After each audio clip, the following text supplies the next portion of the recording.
ನಾನೇ ಉತ್ತಮ ಕುರಿಗಾಹಿ. ಉತ್ತಮ ಕುರಿಗಾಹಿಯು ಕುರಿಗಳಿಗೋಸ್ಕರ ತನ್ನ ಪ್ರಾಣವನ್ನೇ ಕೊಡುತ್ತಾನೆ. ಯೋಹಾನ ಸಂದೇಶ 10ನೇ ಅಧ್ಯಾಯ 11ನೇ ವಚನ. ಪ್ರಭು ಯೇಸುವೇ,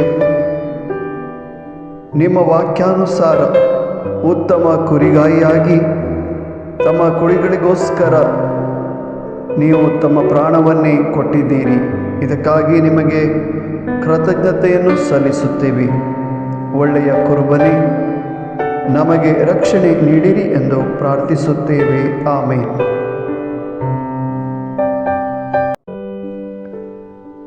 हांव बरो गवळी बोकऱ्यां पासत आपलो जीव दिता. जिवांची शुभ वार्ता 20:10. मोगळा जेजू, ह्या तुज्या उतराप्रमाणे बरो गवळी जावन तुवें बोकऱ्यां पासत आपलो जीव दिलोय. ह्या खातीर आमी तुका अर्गां दिता, दिन वाजता. जेजू, बऱ्या गवळ्या आमची जतन घे म्हूण मागता. आमीन.